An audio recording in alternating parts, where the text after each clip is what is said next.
La clase pasada estábamos terminando de ver lo que es martingalas. Vimos la definición, vimos unos ejemplos, también vimos submartingalas y supermartingalas, ¿cierto? Bueno, terminando con eso, ahora voy a pasar a un tema pegadito a que le da un poquito de fuerza, que son los tiempos de paro. Entonces voy a definir unas cuantas cosas por aquí, las definiciones sobre lo que es un tiempo de paro. Entonces, un tiempo de paro. Tiempo de paro, también conocidos como tiempos marcovianos, tiempo de paro o tiempo de Markov.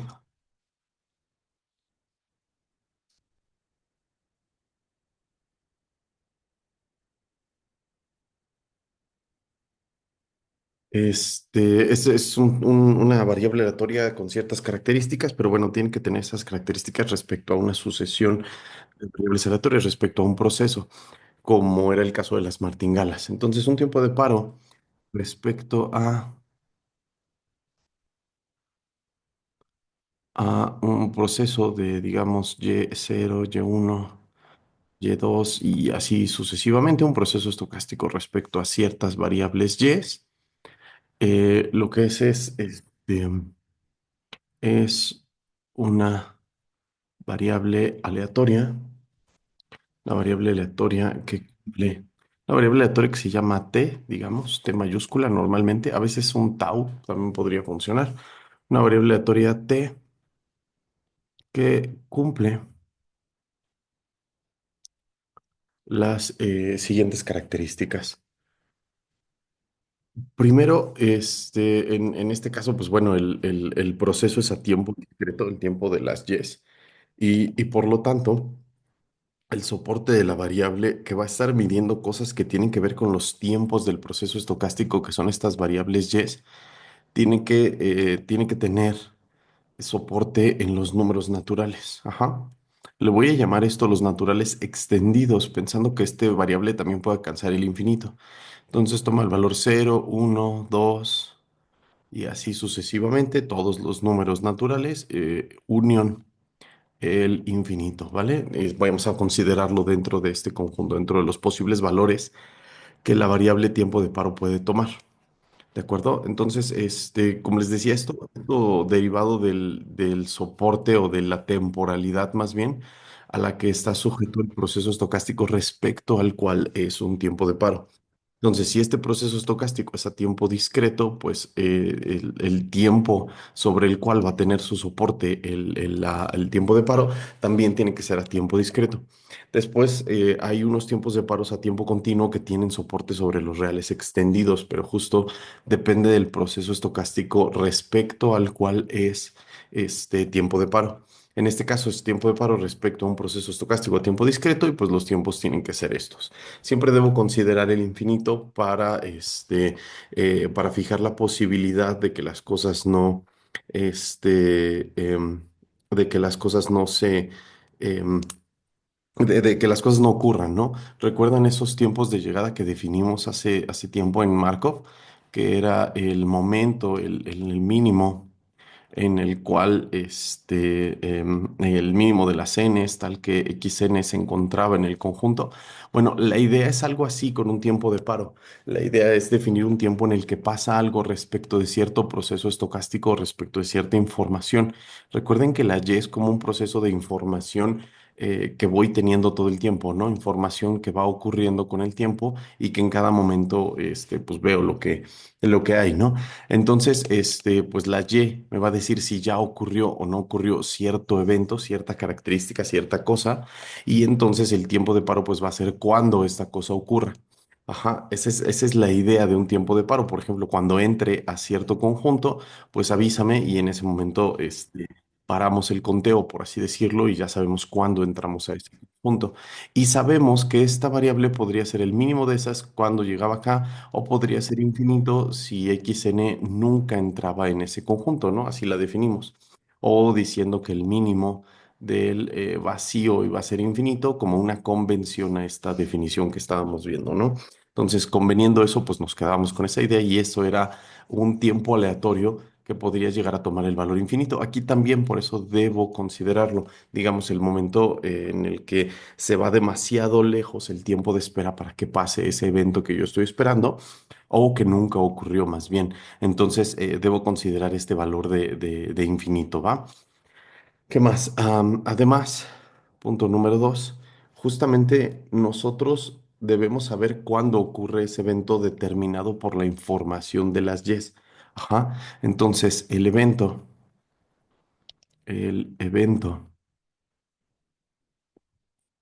en el cual nosotros sabemos que t es igual a cierto valor específico, nosotros sabemos que ya tomó un valor, este debe estar determinado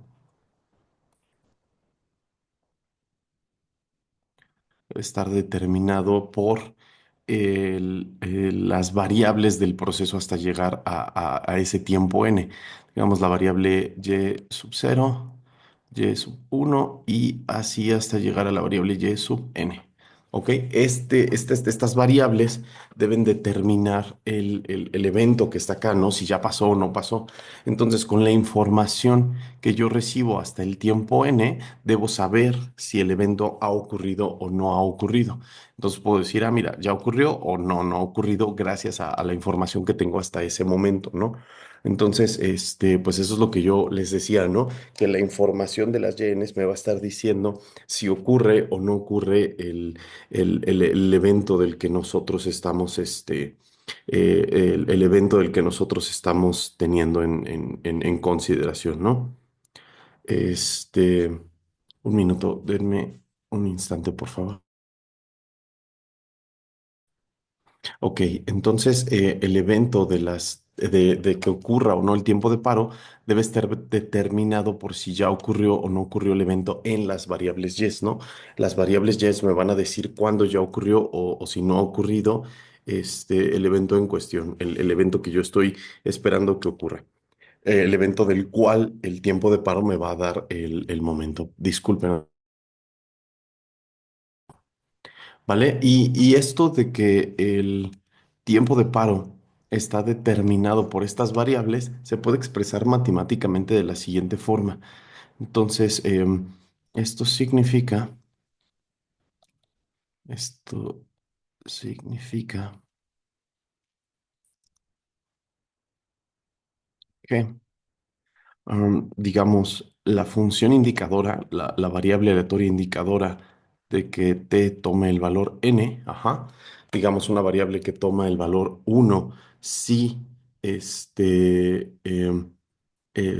toma el valor uno si ya ocurrió el evento en el tiempo n o si toma el valor cero si no ha ocurrido en el tiempo n, esta variable es una variable aleatoria que es función de las YNs. ¿Ok? Hay una función que me dice cuando estas variables me dicen si esto vale uno o vale cero. Entonces, justo el evento en sí está determinado por el vector aleatorio de la información del proceso estocástico, ¿no? Hasta ese tiempo. Entonces, noten que aquí no está el proceso X que habíamos definido en el caso de las martingalas, ¿no? Aquí en realidad tenemos el proceso Y, que es el proceso de información y nada más. Puede que por ahí haya flotando un proceso, un proceso X, que es el proceso estocástico original, el que tenemos en mente nosotros, pero las Y's determinan la información que a mí me interesa revisar de ese proceso estocástico. Eso es todo. ¿Vale? Ahora, por ejemplo, además de eso, pues obviamente hay más tiempos que podemos determinar a partir de las variables, ¿no? Por ejemplo, puedo saber si el tiempo, ya ocurrió o no ocurrió o si hay un poquito más. Los eventos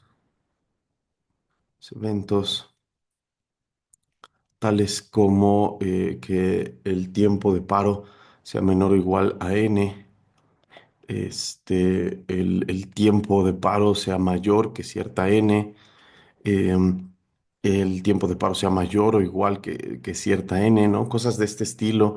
Y bueno, pues obviamente que sea estrictamente menor que n, creo que son los cuatro, sí, ahí están todos. Todos estos de acá están determinados por el vector de las y's. Y0, Y1, Y2, Y3 hasta Yn. ¿De acuerdo? Y nada más con haber determinado este tiempo, pues bueno, todos los demás también van a estar ahí, gracias a lo mismo. Y la prueba de esto es súper sencilla. La demostración de esto en realidad es una cosa súper fácil. Por ejemplo, nada más lo voy a hacer para uno de ellos, digamos este.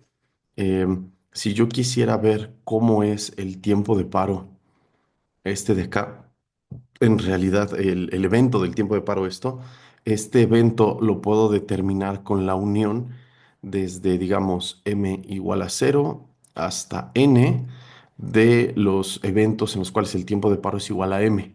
Y así en realidad la unión de todos estos eventos, saber si ocurrió en el tiempo cero, uno, 2, 3, 4, 5 hasta el n, es saber si ocurrió en el tiempo antes que este que está acá, ¿no? Y acá cada una de las variables que están aquí adentro es función del vector y0, luego el vector y0, y1, y1, y2, y3, y así todos los valores hasta llegar al yn, ¿no? Entonces, dentro de cada uno de estos puntos, este evento de acá está determinado por el vector desde y0 hasta y sub m. Entonces, en realidad tengo un subconjunto de todos estos yes, que voy a tener del evento global que está acá. Y al final del día, pues bueno, saber si esto pasó, pues va a ser como una especie eh, eh, de intersección de indicadoras, ¿no? Si está pasando en algunos, bueno, de unión de indicadoras más bien, ¿no? Entonces, si está pasando en alguno de ellos, pues veo que ocurre en alguna de esas, en alguna de esas indicadoras y pues ya está, ¿no? Esto, a fin de cuentas, este evento pues va a ser la suma de todas estas indicadoras que están aquí y por lo tanto pues función de todas estas, ¿no? Ya que pues si ocurre este evento, entonces ocurrió para alguna m menor o igual a n y bueno, por lo tanto también podemos ver con esto de acá, utilizando esto también tenemos la siguiente igualdad, ¿no? La indicadora de que t sea menor o igual que n se puede ver como la suma de funciones indicadoras de que t sea igual a m. Esto desde m igual a 0 hasta n. Entonces, si este evento ocurre, el t menor que n ocurre, esta cosa va a ser igual a uno, pero va a ser igual a uno porque ocurrió en algún momento. Entonces, uno de estos va a ser igual a uno y listo. Y si este de aquí es igual a cero, si la indicador es igual a cero, el evento no ha ocurrido. Entonces, todos estos son iguales a cero y la suma es, por ende, igual a cero y ya está, ¿no? Entonces, como estos todos son funciones de los yenes, pues la suma global va a ser función del vector, ¿no? Y bueno, ya está. Obviamente pueden entender todos estos de la misma forma. Y bueno, complementariamente, eso es lo que les recomiendo. Este es complemento de este. Entonces, si este evento de acá es igual a cero, eso implica que el otro va a ser igual a uno. Y al revés, ¿no? Si este es igual a uno, el otro es igual a cero. Y por lo tanto, pues bueno, también va a ser función de las mismas variables porque determinar uno implica determinar el otro. Si el evento en sí es determinado por las y's, pues bueno, evidentemente el complemento también tiene que serlo, ¿no? Y ya está. Bueno, eso es todo. Entonces, todos los demás son igual de fáciles, todos los otros puntos. Digo, siento que el único que tiene que hacerse algo diferente es en particular este de acá, donde en realidad la unión va a ir hasta n-1 y se acabó, ¿no? Ya es todo lo que necesitábamos. De ahí en fuera, pues los otros, este y este son complementos de esos dos. Entonces, pues bueno, no hay mucho que hacer más con la demostración de esto. Entonces, esas son algunas propiedades y para que se entienda un poquito lo del asunto de estar determinado por el vector este de acá. Unos ejemplos, o más bien, tal vez solamente un ejemplo de todo esto, que voy a usar el de cadenas de Markov, básicamente, ¿no? Entonces, sea yn para n en los naturales, un proceso estocástico. un proceso estocástico cualquiera, no necesariamente tiene que ser cadena de Markov, puede ser cualquier proceso estocástico, y entonces determinamos a un tiempo de llegada T sub A, como lo hicimos en su momento, como el mínimo de las n's en los naturales, tales que el proceso estocástico se encuentra en ese conjunto A, ¿no? Con nuestra condición que fue algo que nosotros quedamos, ¿no? Con esta convención que nosotros dijimos, bueno, para este caso, el mínimo del conjunto vacío lo vamos a entender como el infinito, ¿no? Es nuestra convención para decir, bueno, si no te encuentras ningún valor que haya estado en A, pues este conjunto pues va a ser vacío y por lo tanto manda ese tiempo de paro al infinito, ¿no? Entonces, este de acá es un tiempo de paro, ¿sí? Este de acá es un tiempo de paro. Es un tiempo de paro. Muchas veces voy a reducirlo así, TP, tiempo de paro. Ok, casi nunca utilizo la notación de tiempo de Markov. En ese caso pondría T.M mayúscula, pero no es lo normal, ¿vale? Entonces, pues para probar esto, la forma es muy sencilla. Este es un tiempo de paro, ya que eh, voy a calcular la indicadora el tiempo de llegada a n se iguala a n. Ajá. Y ver esta indicadora cuándo vale uno y cuándo vale y cuándo vale cero, ¿no? Recuerden que, bueno, tendría que probar, según la definición de lo que nosotros estamos viendo, que primero toma estos valores, pero bueno, es el mínimo de un conjunto que está en los naturales, entonces forzosamente toma un número en los naturales. Y como además puede tomar el infinito, pues bueno, ya está, ¿no? Forzosamente tiene este soporte. Lo segundo que hay que probar, pues es justo que el evento está determinado por las yes. Entonces, pues nada más me voy a dedicar un poquito a la segunda parte, porque la primera está más o menos obvia, ¿no? Como es mínimo de un conjunto dentro de los naturales, pues está en los naturales, y si alcanza el infinito, entonces, pues bueno, ahí está su soporte. Entonces, este conjunto, esta indicadora, perdón, ¿cuándo toma ciertos valores? Puede tomar el valor uno si, digamos, la variable y sub j es no se encuentra en A. Ajá. La variable y sub j no se encuentra en A. Y esto tiene que ocurrir para j en el conjunto que va 0, 1, 2, 3, 4 hasta n-1. Es decir, para que el tiempo de llegada sea igual a n, tiene que pasar que antes no llegue al conjunto. Entonces, no llegue en el tiempo 0, no llegue en el tiempo 1, no llegue en el tiempo 2 y no llegue en el tiempo n-1. En ninguno de estos tiempos llegué al conjunto. Ajá. Pero en el tiempo n exactamente sí llegué al conjunto. Todos los demás no, excepto ese. Y bueno, esto vale cero en cualquier otro caso. ¿De acuerdo? Entonces, como ven, pues está determinado por la variable y0, la variable y1, y2, y3, hasta la yn-1 y la variable yn, ¿no? Entonces son las variables que lo determinan y por tanto, pues bueno, esta cosa de acá es una variable que es función directa del el vector de las y's, desde y0 hasta yn, ¿sí? Entonces, la información del proceso, que en sí es el mismo proceso, el proceso mismo es su información, en este caso, me determina cuándo ha ocurrido o no ha ocurrido este tiempo TA, ¿no? Si ya llegamos o no hemos llegado al conjunto en cuestión. ¿De acuerdo? Entonces, bueno, pues eso es todo. Ese es el ejemplo. Es un ejemplo, les digo, súper sencillo en el sentido de solamente ver a qué me refiero con esto de determinado por el vector, y nada más. ¿Vale?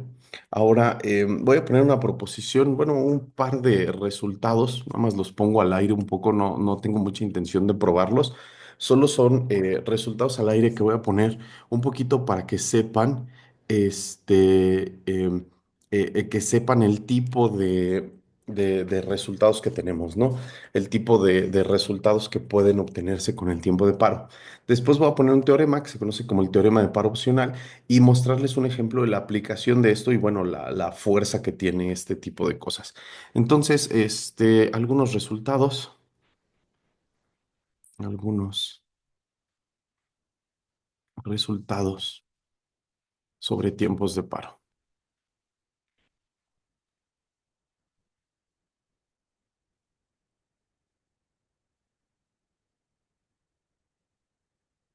Algunos resultados sobre lo que son los tiempos de paro. Entonces, desde nuestra definición que está acá, uno de los resultados que tenemos es este y los otros resultados son un poquito más, am, no tan obvios, digamos. Voy a poner acá todo esto así, ¿ok? Entonces, por ejemplo, si tienes que T1 y T2 son tiempos de paro,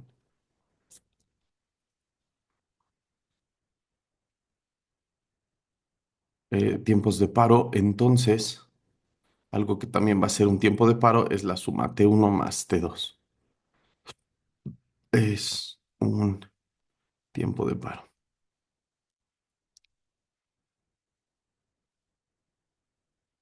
La forma más fácil de ver este tipo de cosas es que, bueno, yo siento que la forma más fácil de ver es que ambos son funciones de esto. Entonces, esto es una función de T1, T2, que lo que da es la suma, y por lo tanto, pues bueno, es una función h que tiene que ver con las variables desde y0 hasta n, ¿no?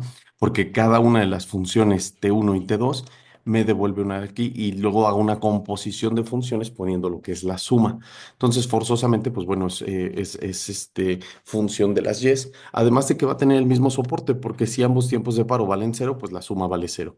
Y de ahí en adelante, pues puedo tomar cualquier número natural variando alguno de ellos, y finalmente, pues tomar el valor infinito si alguno toma el valor infinito.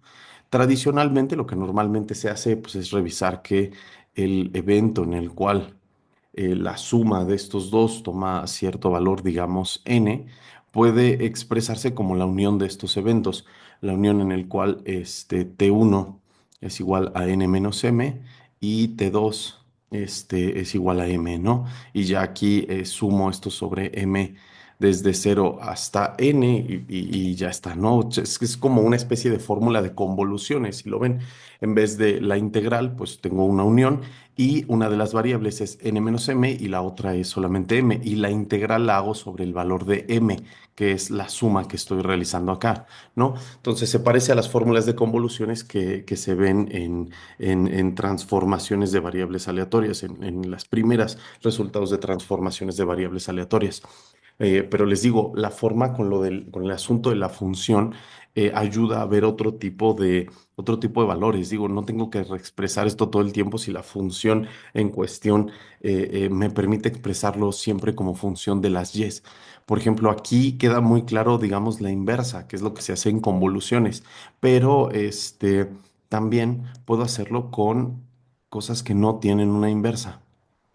También, digamos, el mínimo entre T1 y T2, que otra vez es función de las y's, y también fácilmente por la misma razón, el máximo de T1 y T2 son tiempos de paro.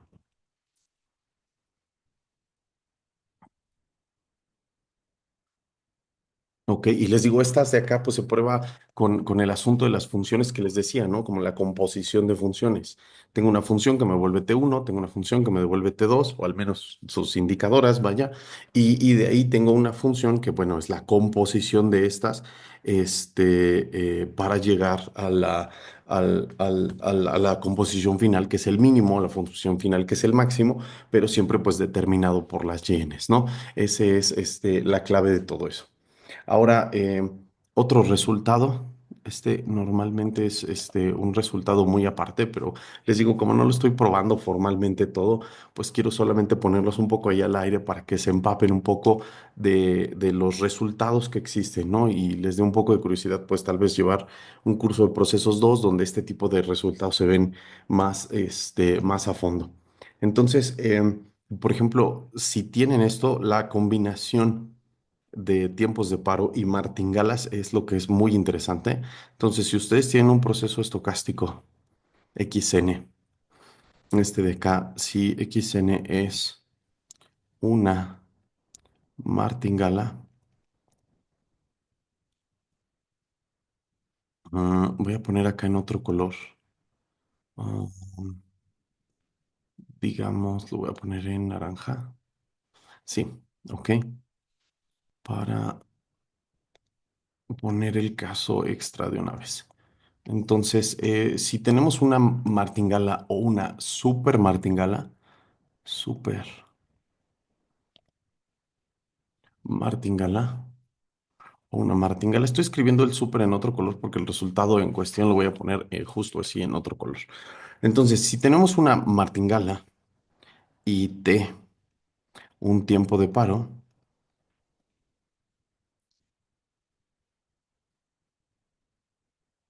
y T, un tiempo de paro, ambos respecto al mismo proceso de información, respecto a YN.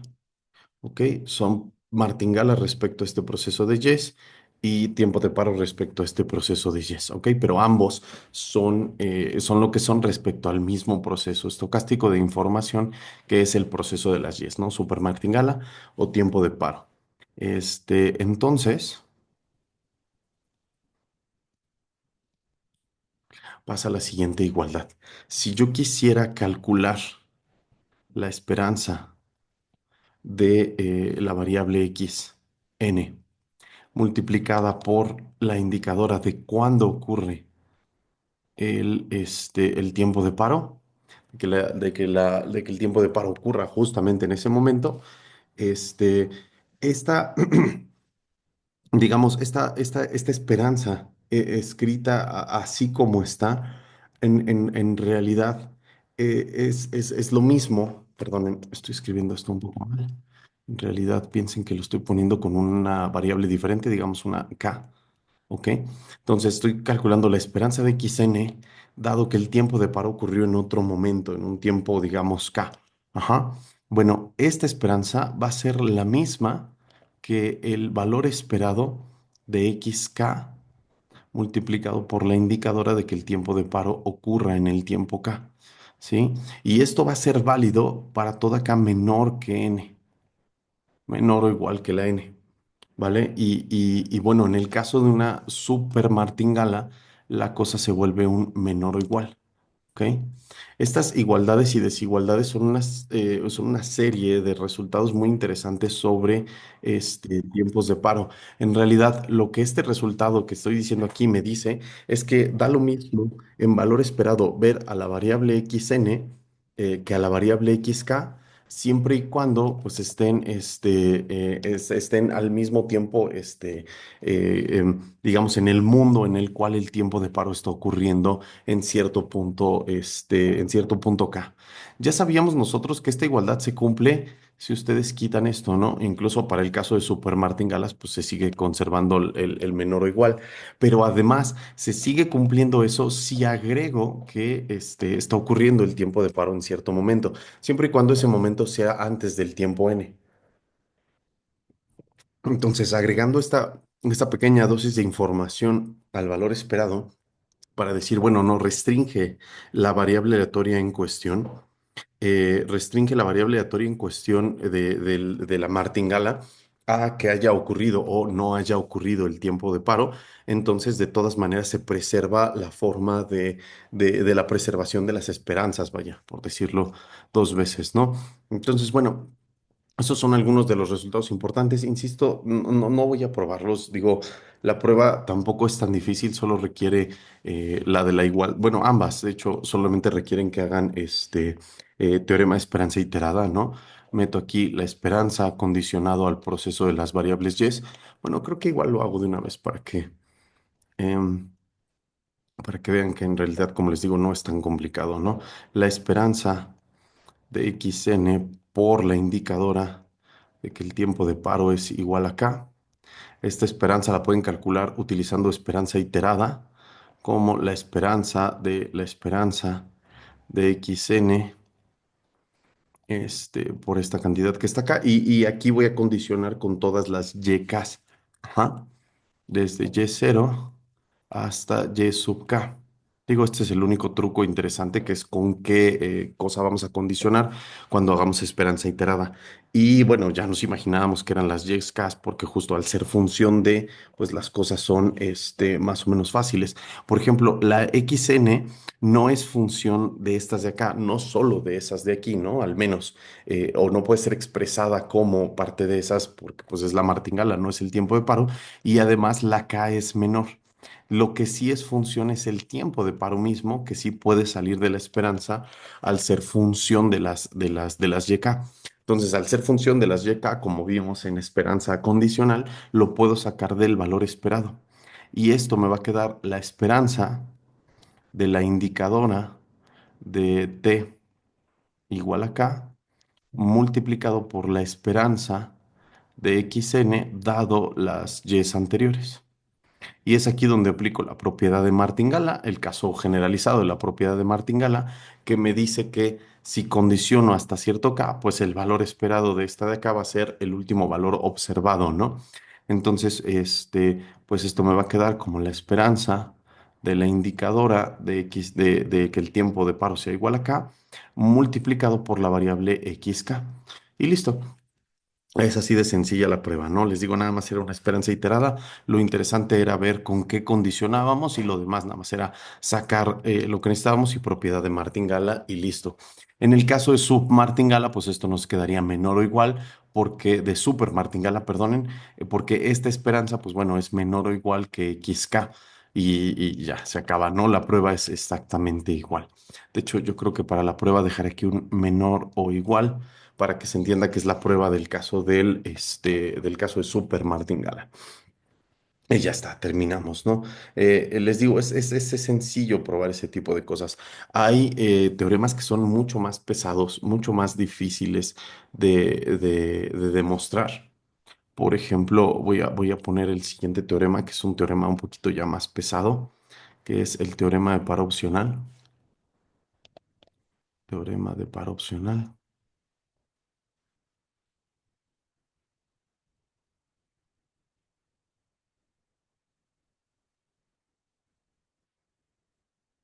En general, en un curso de procesos 2 pues van a analizar todo esto en el caso continuo. Así que bueno, no se sientan mal si después todos estos resultados en realidad están pensados para procesos continuos y con lo que condiciono aquí es otra cosa. Entonces, pues bueno, esto solo es para que se entienda qué es lo que estoy utilizando, ¿no? Mi interés en realidad es que ustedes entiendan el funcionamiento de las martingalas y después puedan llegar a utilizarlos en otros, en otros formatos y tal vez de una manera un poquito más compleja de lo que voy a hacer yo acá. Entonces, bueno, teorema de paro opcional. Teorema de paro opcional me dice que la preservación de las esperanzas también ocurre en el tiempo de paro. ¿Sí? Recuerden esto de que la esperanza de xn es igual a la esperanza de x0. Ajá, para una martingala, pues esto siempre va a pasar, lo probamos la clase pasada. Y resulta que hay muchos intentos de ver cómo se preserva la esperanza, como este mismo resultado que tienen acá, cómo se sigue preservando la esperanza en presencia justamente de un tiempo de paro. De hecho, ese resultado que les acabo de mostrar aquí arriba es el pre del teorema de paro opcional, donde lo que quiero ver es qué pasa si en vez de la n de aquí pongo directo al tiempo de paro y checo, pues bueno, cuál es el valor esperado, ¿no? Entonces, bajo los mismos supuestos anteriores, si xn para n en los naturales es una martingala,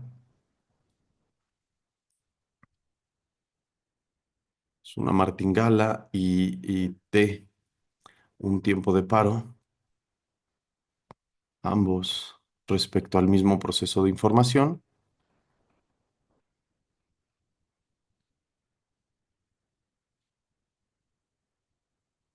ambos respecto al mismo proceso estocástico yn, aunque ahorita ya no voy a necesitar a mis y's, pero bueno, ambos respecto al mismo proceso, tales que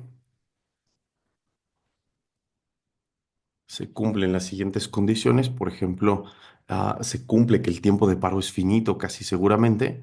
Eso quiere decir que la probabilidad de que esta cosa sea finito es igual a uno. No tiene probabilidad de tomar el valor infinito.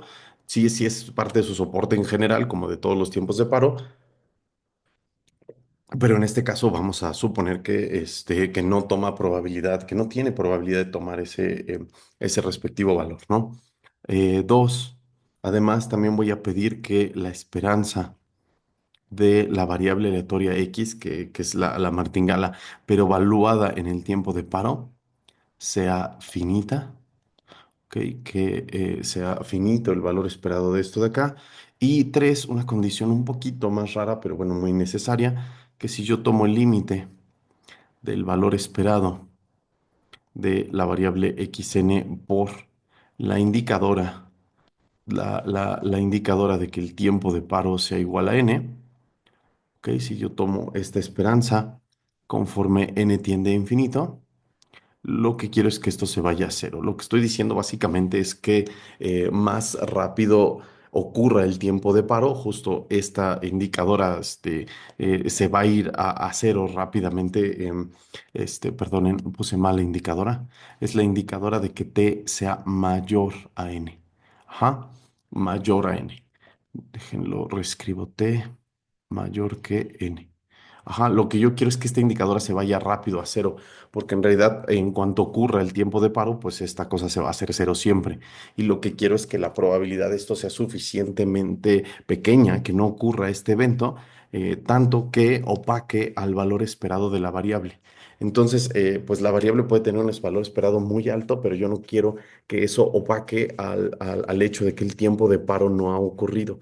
Entonces, que haya una especie de equilibrio entre ellos dos y eso, pues básicamente es decir que esta cosa se vaya suficientemente rápido a cero para que no vaya, para que no se esté comiendo, digamos, el valor esperado de la misma variable, no se esté comiendo al tiempo de paro mismo, ¿no? Entonces, ese cierto equilibrio va a generar con esas tres características que yo estoy pidiendo, que insisto, no son muy fáciles de ver, tampoco les pido que las vean inmediato así como las estoy explicando. En realidad, justo no voy a probar este teorema por una razón, ¿no? Entonces, todos los demás, pues sí son sencillos hasta llegar al menos hasta acá y ya está, ¿no? Pero digo, no voy a probar teorema de paro opcional justo porque las condiciones en realidad no son tan fáciles de entender para qué las estoy pidiendo a la hora de llegar a este resultado. Y bueno, el resultado es que la esperanza de la variable aleatoria en el tiempo de paro es lo mismo que la esperanza constante que tiene la cadena de Markov, ¿no?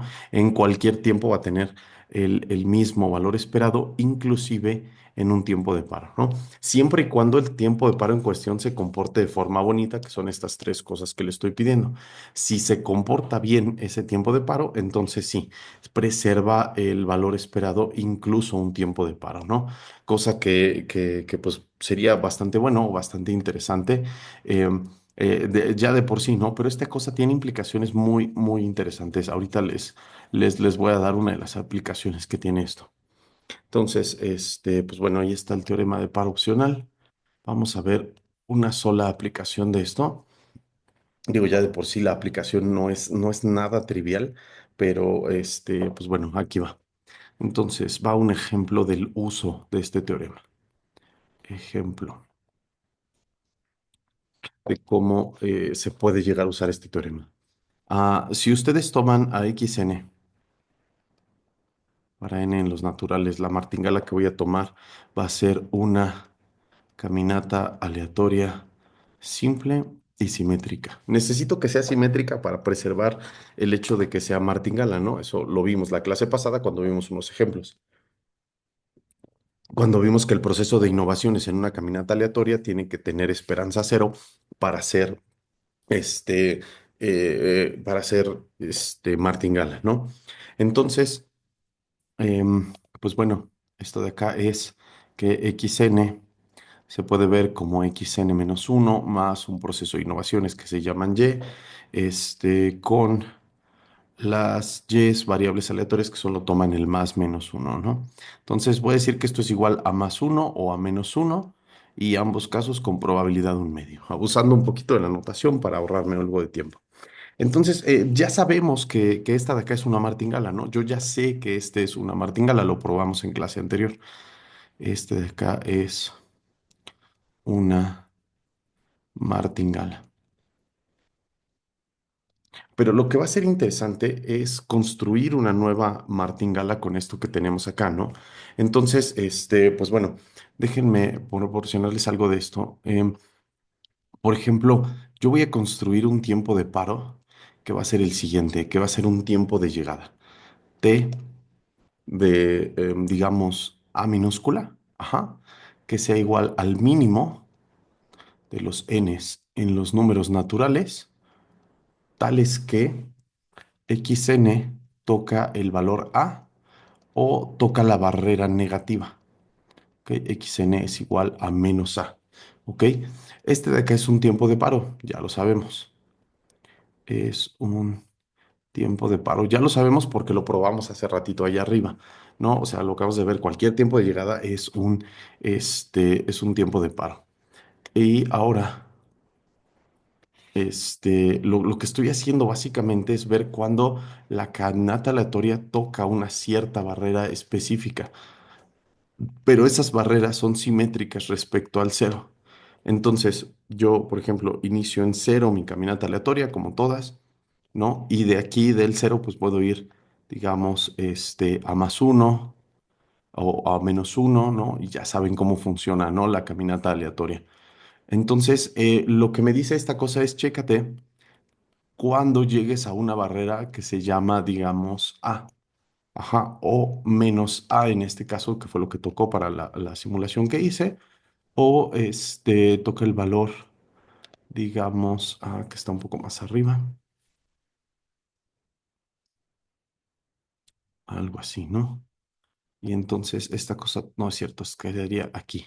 Ah, ok. Y entonces lo que me interesa a mí es ver cuando la caminata aleatoria toca la barrera de arriba o la barrera de abajo. Esto se parece al ejercicio de la ruina del jugador, ¿no?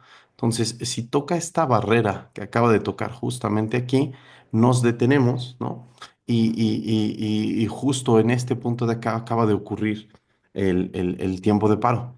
Este punto de acá es el tiempo de paro. Yo puedo decir que ocurrió en cierto momento, ¿no? Acá, acá vamos a detenerlo todo y justo es decir, bueno, ya ocurrió este tiempo de paro porque hemos tocado precisamente una de las barreras que nosotros estamos tomando, ¿no?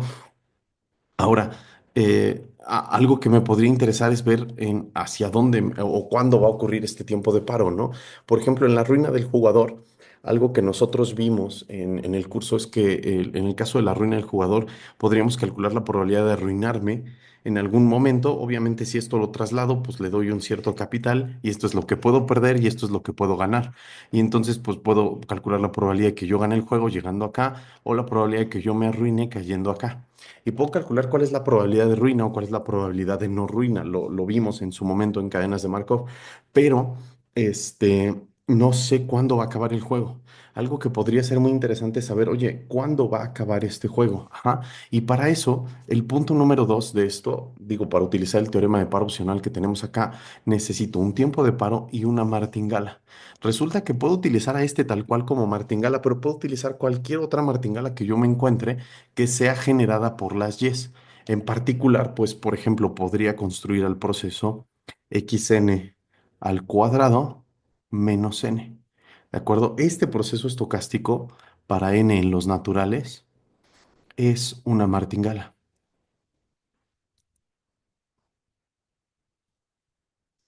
¿Ok?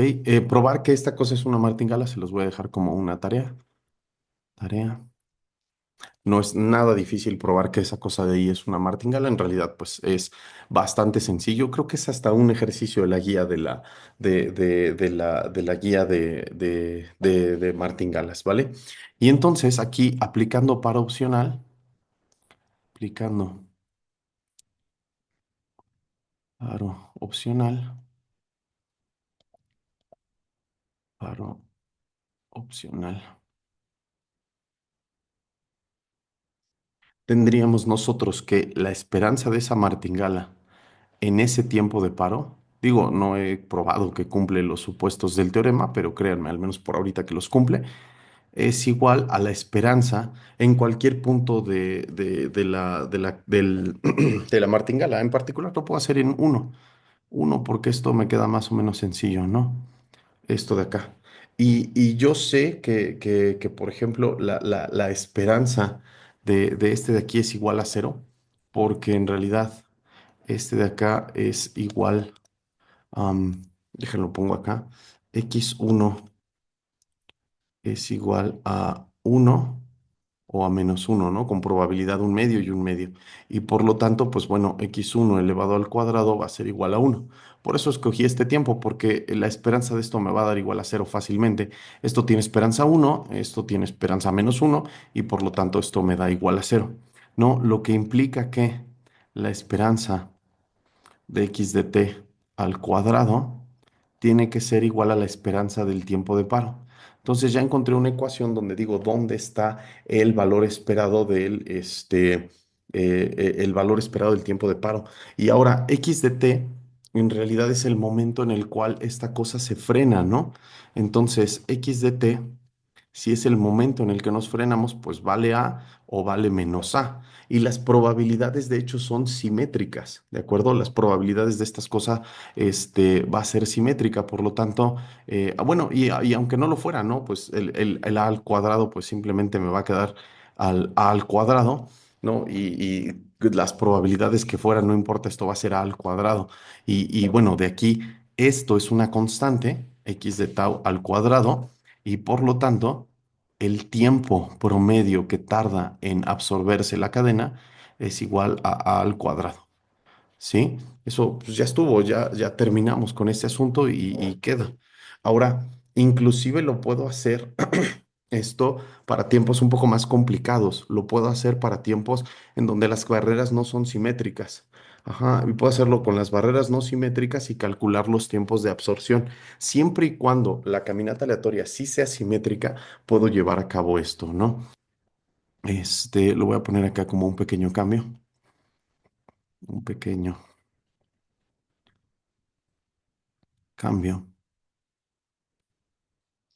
Si hago, digamos, se le llamé TA, ¿no? En todos lados, imagínense que está el TA por ahí y voy a hacer uno que se llame TAB, ajá. Y este TAB, pues puede ser el mínimo de los tiempos en los naturales, tales que XN es igual a, digamos, A o xn es igual a, digamos, menos b, ¿no? Barreras asimétricas. Entonces hago exactamente todo lo mismo, da igual, solamente que el valor esperado de, digamos, t va a ser igual al valor esperado de x de t en el tiempo t a b, ¿no? Acá t a b. Y esto, pues bueno, me quedan dos alternativas, ¿no? O es a al cuadrado multiplicado por la probabilidad de llegar desde el cero hasta a, más b al cuadrado multiplicando por la probabilidad de llegar desde cero hasta b, ¿no? Y esas son ROS, probabilidades de absorción que ya pudimos calcular nosotros en cadenas de Markov. No les voy a hacer esto muy tardado para decirles exactamente cuánto valen, pero bueno, esto queda, como vimos en su momento, b entre a más b, más b cuadrada multiplicado por a entre b más a, ¿no? Entre a más b. ¿No? Ahí están las probabilidades de absorción de cada uno de ellos y si desarrollan esto, les va a quedar que esta cantidad es igual a A multiplicado por B, que justo generaliza este resultado que tienen acá. Entonces, finalmente, la esperanza del tiempo que va a durar la cadena antes de absorberse, pues justamente va a ser A multiplicado por B. La distancia que exista entre las barreras, desde el inicial hacia las barreras, va a ser el tiempo esperado que tarde en ocurrir esta absorción, ¿de acuerdo? Bueno, Eso es todo de martingalas. Quizá mañana en la clase les platique algo más de la parte continua o si no, ya empiezo con movimiento browniano, ¿no? Pero bueno, esto es todo lo que nosotros necesitamos para el curso. Para opcional, yo creo que no les voy a pedir nada de eso, solo es para que vean la fuerza que tiene esto y que en realidad lo puedo utilizar a muchas cosas. Es súper útil poder conocer el tiempo promedio en lo que vamos a llegar a cierta barrera en una caminata aleatoria, ya que incluso podría decir cuál es el tiempo promedio que tarda en salir el precio de una acción de ciertas dos barreras. Y gracias a estas herramientas de tiempos de paro y de martingalas, podría estimar el tiempo promedio que va a tardar en tocar una cierta barrera específica. Y esa barrera tal vez es lo que me interesa para definir el tiempo de venta o el tiempo de compra de ese instrumento financiero, ¿no? Entonces yo lo quiero vender, yo lo quiero comprar y en promedio cuánto tengo que estarme tardando en realizar esa compra o esa venta, pues me lo puede determinar justo construir, encontrar una martingala de este estilo. Un tiempo de paro que va a ser justo cuando toque las barreras y bueno, esto es súper útil justo porque ya queda el tiempo aquí, ¿no? No estoy utilizando la martingala original que es XN porque no trae consigo el tiempo mismo. Entonces, cuando construyo una martingala de esta forma, muchas veces voy a estar buscando que la martingala que yo voy a construir traiga el tiempo ahí integrado para que me quede una esperanza respecto al tiempo en el cual pasan las cosas y bueno, pues pueda llevar a cabo todo eso, ¿no? Bueno, eh, pues ya es todo. Terminamos por hoy. Nos vemos mañana. Yo creo que ya inicio movimiento browniano y espero que ya haya un poquito de información para mañana en la tarde sobre el paro, ¿vale? Y ya entonces podamos definirnos un poquito más sobre qué haremos después. Bueno, que tengan un excelente martes y nos vemos mañana.